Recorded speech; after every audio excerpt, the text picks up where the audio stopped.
Strava and Garmin are throwing punches, which is not only very peculiar drama to observe, but also potentially the most dangerous moment in the history of Strava as a company, because these lawsuits, if they fail, which is very quite likely, is not only just going to be embarrassing, but potentially also the beginning of the end for Strava.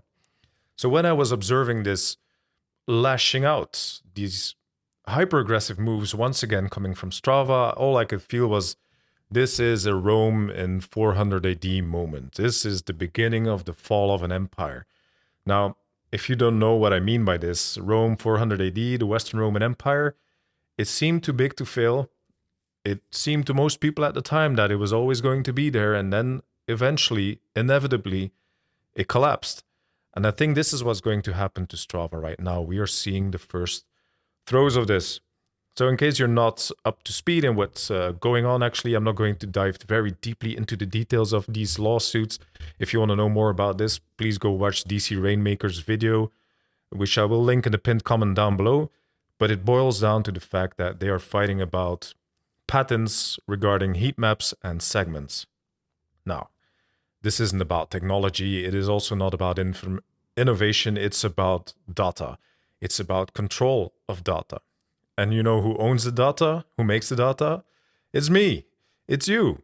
So I'm wearing a Garmin watch. You probably have some kind of a sports watch. We're doing cycling and running or other types of fitness. That's why you clicked on this video, right? And it's us. We are the ones uploading these GPX files, uploading our fitness metrics, sending them from our devices. And then a company like Strava makes money doing that.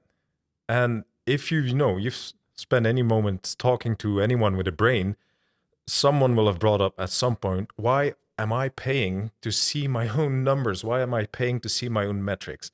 Now, I'm quite willing to pay for, a hefty price for the device. And then a company like Garmin gives you Garmin Connect, which is, comes with the service. You have a very cool platform that shows you your metrics, allows you to work with them. Great. But a company like Strava, which does not produce any wearables or other devices, completely relies on control of this data, because what they're doing is basically they're making a social media platform for these fitness things, and that's how they make their money. So when I'm on the toilet and I'm scrolling and I'm doing where's my phone? I'm doing my kudos chores, kudos. Let's see what my friends have been doing. And then you have to give them the kudos, and hopefully they'll give you the kudos back, and you feel the dopamine flowing. And then, maybe you get drawn into the fitness metrics thing that Strava supposedly says they're great at with their AI tools, which they're not. They're not better than anything else out there, especially, there's lots of free stuff out there that just gives it to you. But, you get drawn in because all of your friends are there, and then you can see their stats and they can see your stats. You give them kudos. You get to see your fitness curve, all that kind of thing. But in order for Strava to be able to charge you money for that, they need to have your data, and they need to stay in control of it, which has proven to be exceedingly more difficult, because quite often this data comes, in the majority of cases even, I think, comes from Garmin devices. So Strava and Garmin, they need each other. They need to gel, because they need to share this data. If you upload from your watch and it ends up in Garmin Connect, and then it automatically syncs to Strava, this happens through a thing called APIs. Think of APIs like, an inbox and an outbox, or an in-tube and an out-tube, and you can plug into it. So applications have this thing.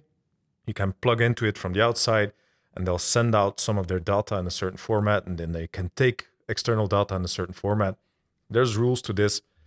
Some of these things are proprietary, and they have been, so they being Garmin and Strava, have been quite aggressive in the way they manage these APIs, getting and sharing my data, your data.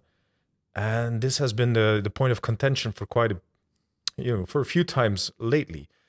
And they have fallen out over this. They have fallen out because Garmin is, from what I can see, becoming more aggressive, and it's trying to get people to stay on their platforms and their ecosystem. And then Strava just seems to be losing it. And they're filing lawsuits trying to hit hit the brakes on this. And I don't think it's going to work, because if you look at the situation, it is quite clear to me that Strava needs Garmin, but Garmin does not need Strava. Imagine tomorrow, both of them wake up, Strava's gone, erased from the planet. Garmin's fine. They have the devices, they have their own ecosystem, and they'll just carry on. But if tomorrow Strava wakes up and Garmin's gone, they're in a world of insert your expletive of choice, because that's where most of their data comes from.